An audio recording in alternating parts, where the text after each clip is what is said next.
Hi, Guillermo. How are Hi. you? Hi.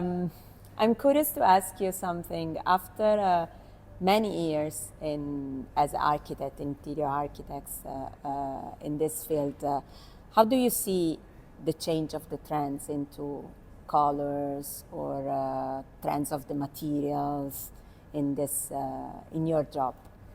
Of course, it has changed a lot. I have more than 30 years experience, so in the 30 years past, everything. Um, the colors come and go. The materials are always more or less the same. I think it's what changes is more the way of treating it. I've done a project in the 90s with travertine, and which I made it, or it was trendy at that time, and it was used in a way completely different to now. Now it's trendy travertine again, Yes. and we're using it in much more minimal, round shapes, a lot of fluted, I don't know, this rib things. Yes. But at the end of the day, it's the same materials. Okay, you say that the material is the same and the changes in some shape, sizes, or adapt to the new trend.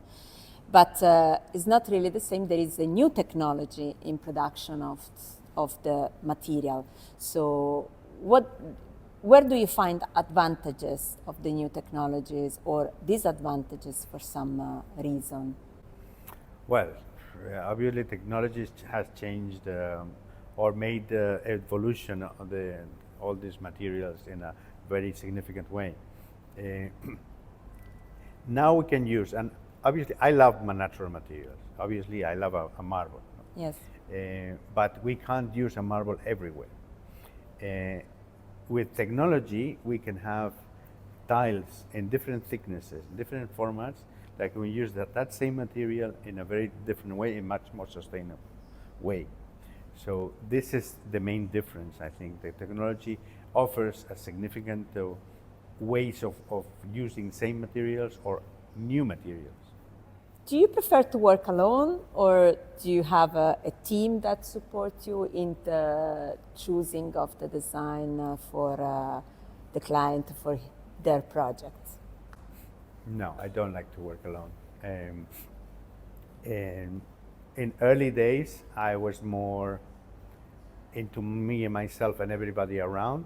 That was in my stage in Spain, my most signature design. Since I'm in Dubai, I learned how to work in teamwork. I lead a lot of teams in the last 12 years or 15 years. So it's very important and it's very nice to work in team. I guide. Eh? I'd like to be creative with the team. I select who is going to design, who is not going to design. But I'd like to work with them. And my duty is to guide them to, or not only guide them, maybe if they have a good idea, help them develop, because my experience makes them, helps them to develop from one little thing to a very complicated design.